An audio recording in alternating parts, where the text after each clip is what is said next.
The man you see in front of you, in front of your screen, his name is Simon Webb. He's a British historian and runs a channel on YouTube known as History Debunked. He's a race realist and has been known to uphold white supremacist view whenever he reviews post-colonial African countries.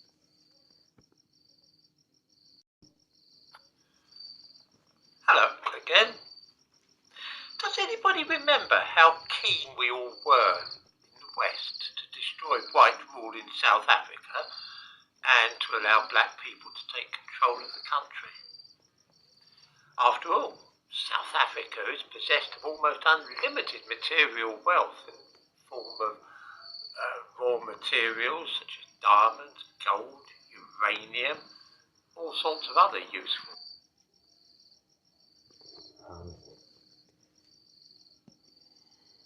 One has to note that the apartheid enforcing National Party was very authoritarian. It established racial policies to ensure white minority rule in the country. Black people were very much not allowed to vote and had to use inadequate facilities. This was the non-group that suffered the most from its racial policies, other groups being colored and Indians, as well as East Asians to some extent. I'm uncertain really now. These policies meant black people had little to no chance to rise in the socio-economic ladder and meant that they'd always be found in unskilled labor essentially. So this type of the system that set them up for this is that one has to note that in the Bantu education, which was given to black people, had a tenth of the budget meant for white people's education. So you could obviously see that the system was built in to ensure that black people weren't really going to find much financial prosperity.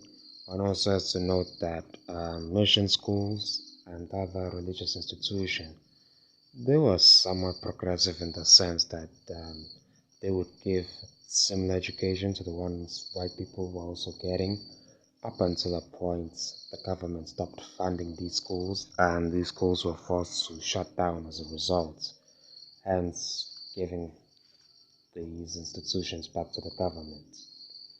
These mission schools are also very crucial for black people and other people of color. That also needs to be noted. This is very important to note that the apartheid government, it really didn't care much about other races, especially black people. They were just doing it for profits and they were doing it to enjoy certain benefits for a certain group of folks.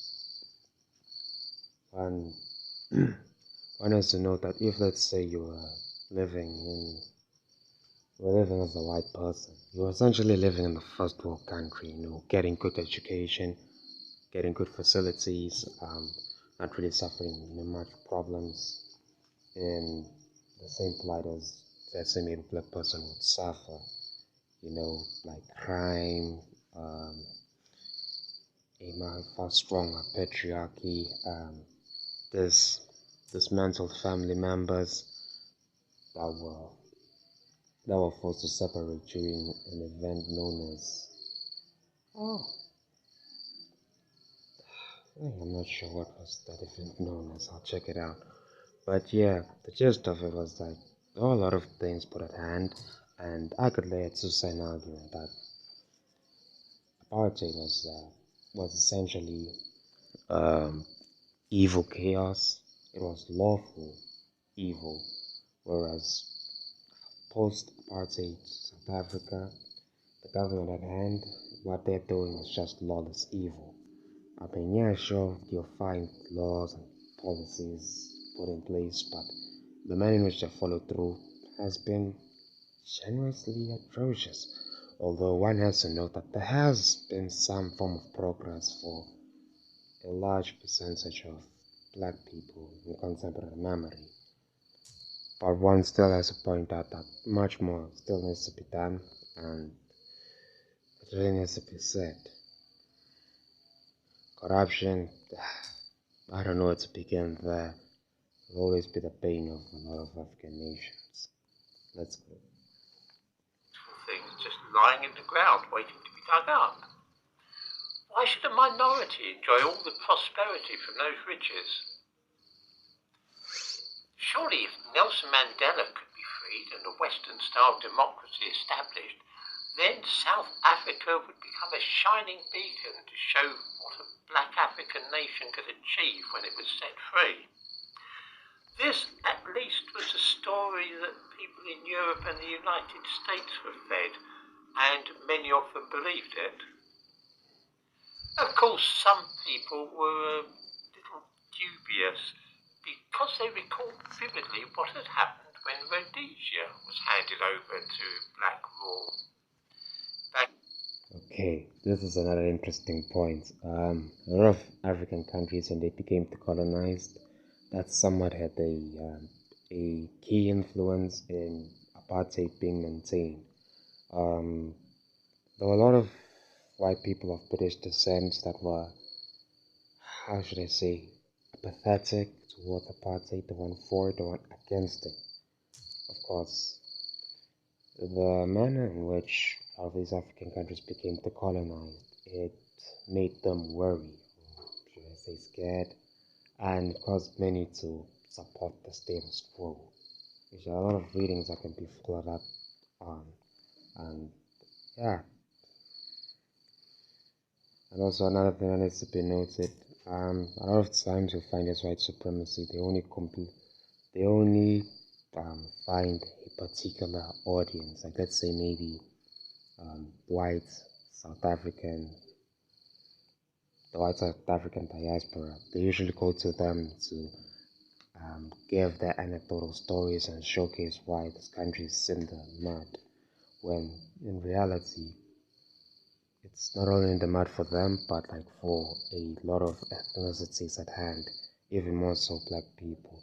I mean, at first glance, one would think that if you're a black person, you're gonna be fine living here, but really not. It's not really the case. A lot of people start thinking about their family members and how they're pushed to raise a family here, and then they end up leaving. A lot of people do want to leave, it's just that they don't have the financial holding, and it's really difficult to find a visa and a nation that will be happy to import you. Not everything is that easy as many would like to point it out. But yeah, let's see what else he's gonna say. Hey. In 1980,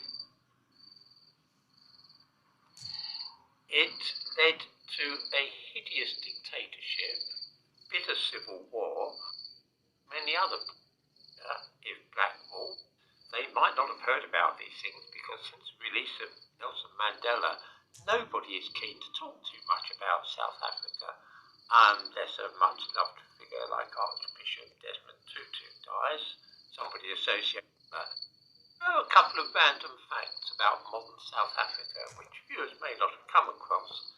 They might not have heard about these things because since the release of Nelson Mandela, nobody is keen to talk too much about South Africa unless a much loved figure like Archbishop Desmond Tutu dies, somebody associated with the struggle for freedom.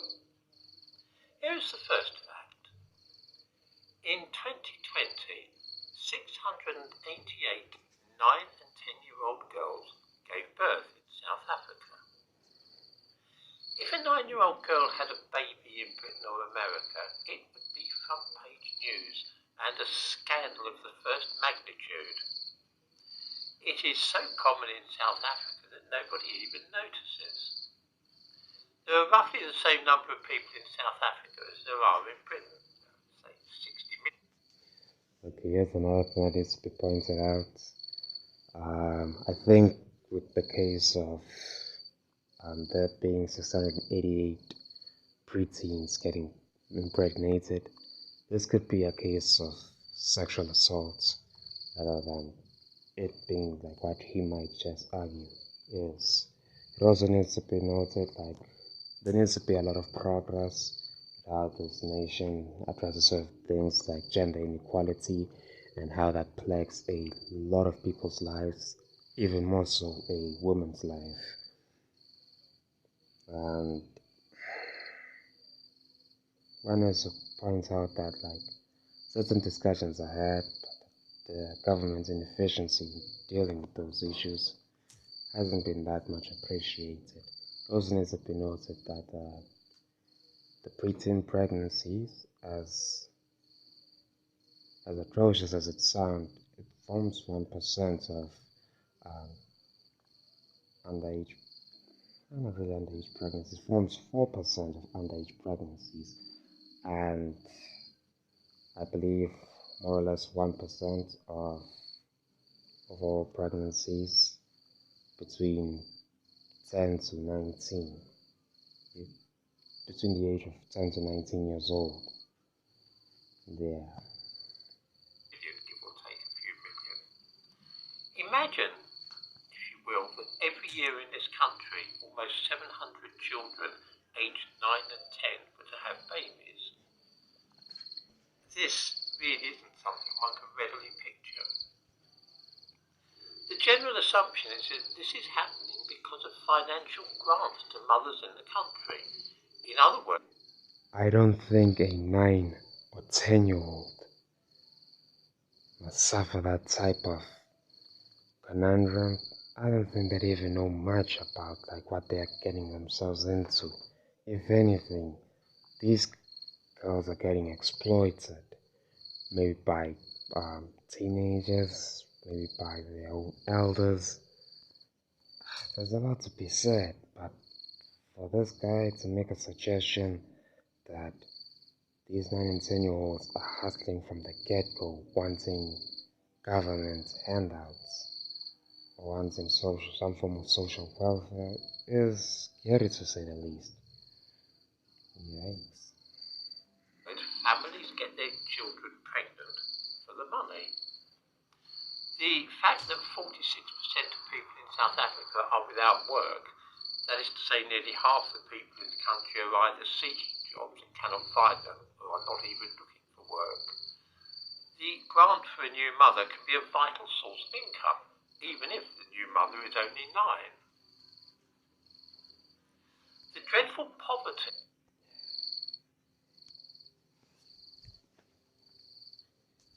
in the country has caused fierce riots and even more seriously is now beginning to destroy the country's infrastructure.